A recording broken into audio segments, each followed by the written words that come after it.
دوستو آج ہم آپ کو سیر کروانے جا رہے ہیں دنیا کے آخری کونے کی۔ آج کی اس ویڈیو میں ہم آپ کو بتائیں گے کہ دنیا کا آخری کنارہ کون سا ہے۔ دوستو کبھی ہاتھ میں چائے کا کپ لیجئے اور کسی گوشے میں جا کر سوچئے کہ یار آخر کار دنیا کا آخری کنارہ کون سا ہو سکتا ہے۔ ہمیں پتا ہے کہ دنیا گول ہے اور لاجیکلی تو گول چیزوں کا کوئی کنارہ ہوتا ہی نہیں، مگر یہاں ہماری مراد ایسی جگہ سے ہے جہاں انسانوں کی آبادی بالکل ختم ہو جائے اور اس سے آگے قدرت اپنے مناظر سجائے بیٹھی ہو۔ تو چلیے سیٹ بیلٹ باندھ دیجئے اور ہم آپ کو لیے چلتے ہیں دنیا کے آخری کناروں تک، جہاں آپ کو آخری انسانی بستیاں دیکھنے کو ملیں گی۔ سب سے پہلے ہم بات کریں گے ارجنٹینا کے شہر سوایا کی۔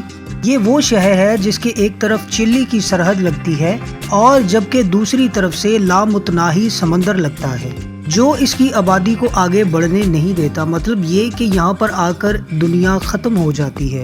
ارجنٹینا کا یہ شہر سوایا دنیا کے سرد ترین مقامات میں سے ایک ہے، اور جیسا کہ آپ لوگوں کو معلوم ہے کہ دنیا میں ٹوٹل 4 سمتیں ہیں: مشرق، مغرب، شمال اور جنوب۔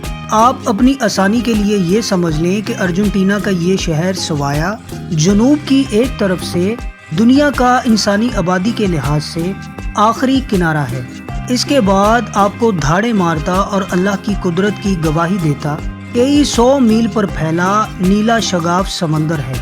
چونکہ یہ شہر جنوب کی طرف بسا ہوا ہے، اس لیے پول پر ہونے کی وجہ سے یہ شہر انتہائی سرد ہے۔ اس شہر کو اینڈ آف دا ورلڈ بھی کہا جاتا ہے۔ اگر زندگی میں یہاں جانے کا کبھی اتفاق ہو تو آپ کو اس شہر کے یہ والے مقامات ضرور وزٹ کرنے چاہیے۔ Southern فیجان railway. سب سے پہلے بات کرتے ہیں اس شہر میں موجود ایک ریلوے لائن کی، جہاں آج سے 114 سال پہلے دنیا کی وہ انوکھی ٹرین یہاں آئی تھی جس کو دنیا کی پہلی آخری کونے پر جانے والی ٹرین کہا گیا ہے۔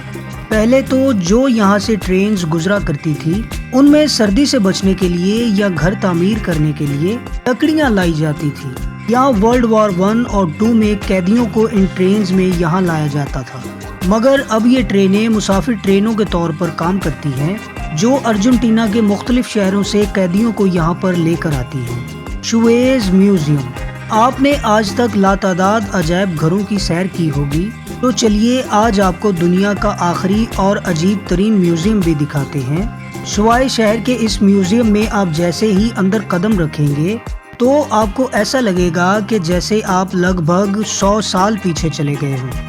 اس میوزیم میں مختلف ماڈلز اور تصویروں کے ذریعے اس چیز کو بڑے واضح طریقے سے دکھایا گیا ہے۔ آپ کو جگہ جگہ تصویروں میں پرانے لوگ، ان کے گھر اور ان کا رہن سہن نظر آئے گا، جو اس بات کو دکھاتا ہے کہ ورلڈ وار 2 اور 1 میں لوگ یہاں پر کس طرح زندگی گزارتے تھے۔ اس کے علاوہ یہ بھی کہ جن قیدیوں کو پکڑ کر یہاں پر لایا جاتا تھا ان کے ساتھ کیسا سلوک کیا جاتا تھا۔ اس میوزیم میں ایک ایسے جزیرے کی طرف بھی اشارہ کیا گیا ہے جہاں پینگوئن رہتی تھی۔ یہ جزیرہ کیا اس وقت موجود ہے؟ اگر ہاں تو کہاں ہے اور کیسا دکھتا ہے؟ یہ سب ہم آپ کو آگے چل کر بتائیں گے۔ تو چلیے اب بات کرتے ہیں شوایا شہر کے اب اس مقام کی جہاں سے واقعہ ہی آگے سمندر شروع ہو جاتا ہے اور اس سے آگے کوئی انسان بھی آباد نہیں ہے۔ اور ایک بات تو سچ ہے کہ سمندر میں بہت سارے جزیرے ہیں مگر ان جزیروں پر کوئی انسان آباد نہیں ہے، اور ہم آفیشلی طور پر یہ کہہ سکتے ہیں کہ سمندر کی نمی شروع ہونے سے پہلے جہاں جہاں دکانیں موجود ہیں یا لوگ آباد ہیں تو وہ لوگ دنیا کے آخری لوگ ہیں۔ اس جگہ پر آپ کو ایک بہت بڑا سائن بورڈ بھی نظر آئے گا جس پر ارجنٹینا کی زبان میں لکھا ہوا ہے فن ڈیل مونڈو، جس کا انگلش میں ترجمہ کچھ یوں ہوتا ہے کہ اینڈ آف دی ورلڈ۔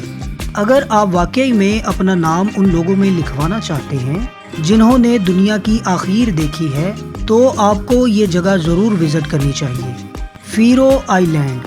دوستو ہم نے باہر سے کھڑے ہو کر تو سمندر کو دیکھ لیا، تو آئیے اب ایک کشتی کرائے پر لیتے ہیں اور آپ کو لیے چلتے ہیں آبادی سے کچھ ہی دور ایک جزیرے پر جسے فیرو آئی لینڈ کہا جاتا ہے۔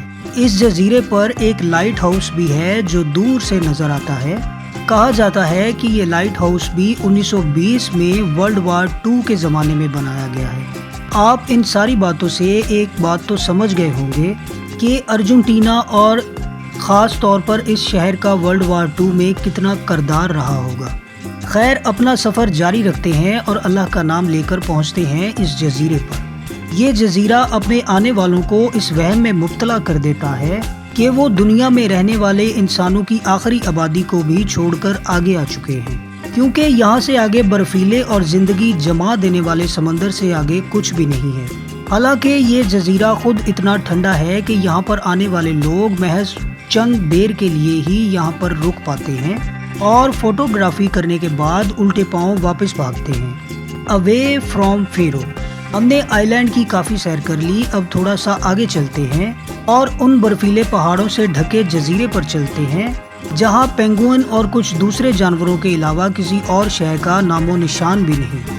یہی وہ جزیرہ ہے جہاں اب تک پینگوئنز آباد ہیں، اور حیرانگی کی بات یہ ہے کہ پوری دنیا سے دور اللہ تعالیٰ ان کو اس جگہ پر بھی رزق عطا فرما رہے ہیں، اور پتہ نہیں کتنے ہزار سالوں سے یہ جانور یہاں پر آباد ہیں، اور شاید قیامت تک ان کو یوں ہی رزق کی فراوانی ملتی رہے گی۔